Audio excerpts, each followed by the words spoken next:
Olá, irmãos, tudo bem com vocês? Sejam bem-vindos a mais um estudo da Palavra de Deus pelo canal Anunciando o Verbo Vivo. Eu quero compartilhar com vocês uma mensagem tremenda sobre a nossa caminhada cristã. Ou seja, se nós nos temos tornado verdadeiramente seus seguidores, como os apóstolos e os discípulos fizeram, deixando tudo para trás e seguindo Jesus.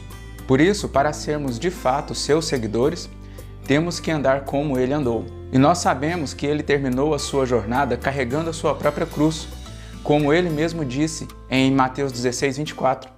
Se alguém quer vir após mim, a si mesmo se negue, tome a sua cruz e segue-me. Por isso não tem como seguir o Senhor sem ser participante dessa mesma cruz. Então, irmãos, deixa eu contextualizar para vocês o que eu quero dizer.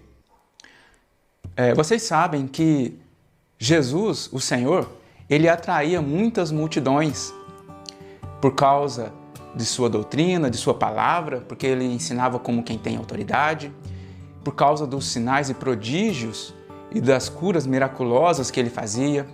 Então, por si só, o Senhor, ele já arrebatava multidões. A gente pode ver isso nos evangelhos. Nos 4 evangelhos, quando o Senhor ia de uma cidade para outra, ele arrebatava multidões. O que eu quero dizer para vocês é que muitos seguiam o Senhor. Muitos seguiam o Senhor. Quando as próprias pessoas chegavam para o Senhor e perguntavam: Senhor, eu quero seguir você, eu quero te seguir. Aí o Senhor falava: vende tal coisa, distribui aos pobres, vem e segue-me. Ou o Senhor falava dessa forma: as raposas têm seus covis, os passarinhos têm seus ninhos, mas o Filho do Homem não tem onde reclinar a cabeça. Então, percebe que muitos seguiam o Senhor e o próprio Senhor também chegava perto de pessoas que estavam seguindo Ele e pedia e perguntava: vem, segue-me, faz isso, faz aquilo, distribui as suas riquezas com o próximo, não seja cobiçoso, né? Não tenha ganância. Então, muitos seguiam o Senhor, mas será que de fato estes que seguiam o Senhor eram verdadeiramente seus seguidores? Muitos estavam lá por causa da multiplicação dos pães, muitos estavam por causa das curas, muitos estavam por vários motivos, seguindo o Senhor por vários motivos. Mas não a maioria, num contexto geral, na massa de gente, a maioria não era verdadeiramente seus seguidores. Percebe? O ponto que eu quero chegar é que, completando essa parte de largar tudo, muitos eles davam desculpa. Quando o Senhor realmente intimava eles, chegando ao ponto de falar: faz isso, larga, deixa os mortos sepultar os seus mortos, vem e segue-me. O Senhor Jesus está falando que aqueles lá estavam mortos espiritualmente, mesmo vivos. E muitos davam desculpa. Por quê?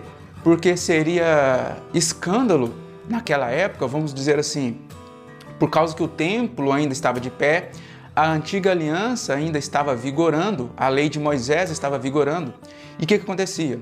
O Senhor, ele estava chamando para eles entenderem que o propósito de Deus não era aquelas coisas literais de sacrifícios, de circuncisão na carne, sacrifícios de animais, derramamento de sangue de animais, pães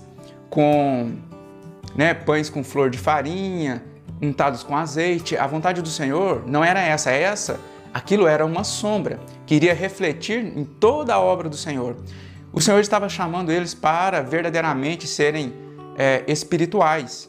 Então, muitos deles davam desculpas, vários pretextos para não seguir o Senhor. Uns por motivo para não escandalizar a sua família, por causa da lei de Moisés estava em vigor, e eles tinham esse receio de estarem pecando e transgredindo a lei de Moisés, se fossem seguir o Senhor. Outros de várias outras desculpas. Uns eram ricos e não queriam distribuir a sua riqueza, estavam acumulando tesouro na terra e não queriam distribuir a sua riqueza, eram avarentos, né? Muitos eram avarentos Então o Senhor, de fato, ele chamava, mas à custa de um preço, irmãos. Percebe que muitos seguiam o Senhor Jesus de um lado para o outro. Ele arrebatava multidões, mas não só porque eles seguiam o Senhor Jesus, literalmente caminhavam com ele, eram verdadeiramente seguidores, não andavam como ele queria que eles andassem, não andavam de fato, não andaram de fato como ele andou. Porque você pode ver o texto que eu li em Mateus 16, 24, que aquele que quer vir após mim, negue-se a si mesmo, tome a sua cruz e segue-me. Nós vamos ver o que seria esse negar a si mesmo. O que é negar a si mesmo? Primeira mão, você pode entender que é negar a sua própria vontade, seus próprios desejos, aquilo que você quer fazer, em primeiro lugar, seus objetivos, e ser substituído pela vontade de outro. Percebem? Negar-se a si mesmo é você abandonar a sua vontade e ter outra vontade na sua frente, você satisfazer a vontade de outro. Nós vamos chegar já ao desenrolar dessa história que eu quero mostrar para vocês. Vocês vão entender o porquê de negar a si mesmo e tomar a sua própria cruz. Vai estar relacionado com a história de um homem que literalmente caminhou com o Senhor, literalmente carregou essa cruz. Vocês vão ver que a história desse homem, muitas vezes, ela passa desapercebida por nós. De maneira que o que aconteceu com ele nos servirá de testemunho. Tudo o que aconteceu literalmente nos servirá de testemunho para as nossas vidas. É o caso da história de Simão Cirineu. Vocês lembram? Aquele homem que carregou a cruz junto com o Senhor, ele foi obrigado a carregar a cruz com o Senhor? Então, irmãos, vamos ver na prática o que é negar a si mesmo e carregar a sua cruz. Literalmente, na prática, um homem fez isso. Marcos 15, do 20 ao 21. Preste atenção. Depois de o terem escarnecido, despiram-lhe a púrpura e o vestiram com as suas próprias vestes. Então, conduziram Jesus para fora com o fim de o crucificarem. O verso 21, presta atenção no verso 21. E obrigaram a Simão Cirineu. Presta atenção nessa palavra. Obrigaram a Simão Cirineu. Ele foi constrangido, em algumas traduções vai estar escrito, constrangido. A palavra é impelido, né? E por força. De novo, obrigaram a Simão Cirineu, que passava vindo do campo. Eu vou fazer comentários sobre este texto aqui inteiro, tá bom? Sobre esse verso aqui inteiro. Então, percebe que ele estava totalmente alheio daquela situação que estava acontecendo? Ele não estava a par dos eventos que estavam acontecendo lá em Jerusalém. Ele estava vindo de um outro lugar, vindo de longe. Que parábola que isso pode nos servir para nós? Pessoas que nunca tiveram contato com o Senhor, qualquer tipo de pessoa que nunca teve o contato realmente com o Evangelho do Senhor, aquela pessoa que estava longe, entendeu? Pessoa que está longe, alheio à vontade de Deus, um dia se depara com a cruz do Senhor. E o que o Senhor, ele não precisava carregar aquela cruz de ajuda, né? Na verdade. Ele não precisava que ninguém lhe ajudasse. Com certeza não. Mas isso nos serve de testemunho. Obrigaram ele, aquela situação aconteceu de fato, obrigaram ele a carregar, ajudar o Senhor a carregar aquela cruz. Por quê, irmãos? Para que ele fosse participante dessa cruz, para nos servir de testemunho de que não tem como seguir o Senhor sem carregar a sua própria cruz, sem ser participante dessa cruz. Percebe como isso que aconteceu literalmente com o Senhor Jesus nos reflete nas nossas vidas hoje, agora e amanhã e futuramente com várias pessoas que vão se convertendo? Olha para você ver, o texto frisa. Por que o texto frisa que ele passava vindo do campo? Podia omitir essa informação, mas não, eles quiseram dar essa informação que ele estava vindo de fora. Era alguém que estava de fora desses acontecimentos. Agora, tem mais coisa aqui nesse contexto, onde que vai haver uma mudança, uma restauração de uma casa. Esse evento que aconteceu com Simão Cirineu marcou muito a vida deste homem e aconteceu restauração na sua casa. Eu posso provar para vocês. Restauração na sua casa. Só esse evento aqui. Claro que iria desenrolar com o tempo, né? Presta atenção. Ele era pai de Alexandre e de Rufo. Pai de Alexandre e de Rufo. Né? A carregar-lhe a cruz. Então ele foi obrigado, eles deram essa informação que ele vinha do campo e ele era pai de Alexandre e Rufo, obrigaram ele a carregar essa cruz. Aí que, irmãos, como houve restauração na casa deste homem. Romanos 16, verso 13, um versículo só apenas. Saudai Rufo, presta atenção, esse aqui é o apóstolo Paulo saudando as famílias, né? Ele faz uma série, no capítulo 16, ele faz uma série de saudações para várias igrejas, para vários eleitos no Senhor. Aqueles que alcançaram a eleição, né? Onde que o evangelho chegou, eles, né, foram alcançando a graça de Deus, portanto, foram sendo eleitos, foram alcançados, né, pela graça do Senhor e se tornaram eleitos.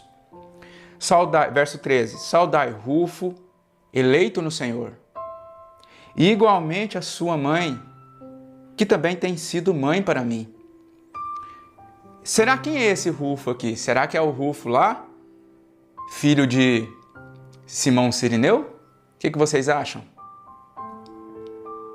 O que vocês acham? Será que esse Rufo aqui é filho de Simão Cirineu?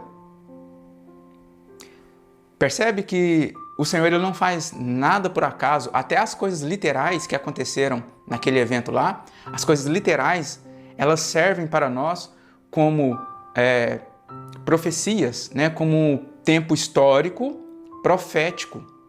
Serve para nós como parábolas. E aqui aconteceu restauração numa casa. Saudai Rufo, eleito no Senhor, e igualmente a sua mãe, que também tem sido mãe para mim. Então houve salvação nessa casa por causa daquele evento. Porque ele foi participante da cruz do Senhor. Ele carregou a mesma cruz do Senhor. Então, irmãos, negar-se a si mesmo está se referindo sim a você despreender da sua vontade. Percebe que ele estava vindo de um lugar de fora, ele estava vindo de longe. Ele não estava, ele não tinha ciência do que estava acontecendo naqueles lugares lá. Ele não estava ciente daquilo que estava acontecendo lá e ele foi obrigado a carregar aquela cruz. Então note que Simão Cirineu, ele teve que negar a si mesmo. Ele teve que negar a sua própria vontade. Ele teve que se despir de si mesmo. E ele teve que se humilhar como o Senhor Jesus se humilhou naquela cruz, carregando sobre os seus ombros. Ele não teve outra alternativa senão carregar a mesma cruz. Porque ele foi constrangido a isso, ele foi obrigado a carregar aquela cruz. Ele não teve outra alternativa senão participar da mesma humilhação. Porque isso era humilhação. Vocês sabem por que é humilhação? Você pode estar pensando assim, não, ele foi nobre, ele foi muito honroso e prestativo a ajudar a carregar. Mas eu te falo que não, você está pensando errado. Porque aquilo que ele estava fazendo era contrário à maioria, porque ele foi condenado como blasfemador de Deus. Ele foi condenado, claro, percebe? Os juízes, os escribas, os sacerdotes, o sinédrio o julgaram, né? Ele era réu, e eles o julgaram como blasfemador de Deus. Ele blasfemou. E na lei de Moisés, por causa de vários mandamentos que tinham pena de morte, este era necessariamente um deles, passível de pena de morte. Então, aos olhos do povo, irmãos, ele era um condenado à morte, ele era condenável, ele era um pária, ele era um criminoso, vamos dizer assim, porque ele transgrediu a lei, ele blasfemou de Deus. E na lei fala que se alguém blasfemar, teria que ser morto. Então, aos olhos do povo, ele era um criminoso, ele era passível de morte. Então, ninguém queria essa pecha sobre si de ter ajudado. Ninguém queria ter essa pecha. Entendeu? Ninguém queria ter esse rótulo de ter ajudado, de ter participado, de carregar essa cruz. E na hora que obrigaram ele a fazer isso, ele sentiu sim constrangimento, vergonha. Ele sentiu vergonha de fazer isso. Nada é de uma hora para outra. A gente não torna seguidor dele de uma hora para outra. Quando o Senhor Jesus chamava alguém para ser seu seguidor, mesmo muitos o seguindo, apenas de corpo presente para receber a multiplicação de pães, curas e várias palavras, né? Mesmo seguindo eles, não se tornaram verdadeiramente seus seguidores. Isso leva tempo. E neste contexto que aconteceu com ele, também ele resistiu. Não está escrito, mas nós temos que interpretar essas coisas. Com certeza, irmãos, ele ofereceu uma certa resistência. No primeiro instante, ele falou, eu vou ter que ajudar um condenado à morte, um sentenciado à morte, eu vou ter que ajudar. Simão Cirineu, ele percebeu, ele foi comovido com isso. Claro que o texto mostra que ele veio de longe, não estava participante dessas coisas, mas ali ele foi comovido. Isso serve para nós na nossa caminhada cristã, que é uma caminhada cristã. Não é quando a pessoa converte, desce as águas, é batizado e já começa ali, ali é um novo nascimento. O que acontece? Você naufraga o seu velho homem, você deixa o seu velho homem lá no fundo do mar, lá no fundo do abismo e nasce como um novo homem, uma nova criatura. Só que começa como criança ainda, você não começa grande, você começa bebezinho, tomando a papinha, o alimento tem que ser mais mole, mais leitoso, depois passa por uma papa mais consistente, até chegar a alimento sólido. Então o que eu quero dizer é que houve um certo receio também no começo para ele, igual acontece com todos nós. Eu vou ler mais um texto que está em 2 Coríntios, capítulo 5, do 14 ao 15. Pois o amor de Cristo nos constrange, a mesma palavra que estava lá, foi obrigado, né? Ele foi constrangido, julgando nós isto, julgando na consciência, na nossa consciência isto. Um morreu por todos, logo todos morreram. Um morreu por todos, logo todos morreram. E ele morreu por todos para um propósito, para que os que vivem não vivam mais para si mesmos, mas para aquele que por eles morreu e ressuscitou. Porque nós não precisamos, irmãos, passar pela morte como ele passou. Ele morreu por todos, para que nós, aqueles que vivem, não precisa morrer, entendeu? Passar para a morte, e sim viver para aquele que morreu por nós. Nós teremos que viver por aquele que morreu e ressuscitou. Então a nossa vida está entregue a Ele. A nossa vida está entregue a Ele. Então por isso que nós temos que negar as nossas vontades, todas as nossas paixões carnais e andar como Ele andou. Nossa vida tem que ser entregue a Ele. Vocês entenderam? Então, irmãos, o estudo de hoje é este. Eu agradeço por vocês terem permanecido até o final de mais um vídeo. Eu espero que vocês possam compartilhar os nossos vídeos nas redes sociais. Inscreva no canal também, caso não sejam inscritos. Deixe um joinha também para fortalecimento do canal. E até o próximo estudo. Shalom!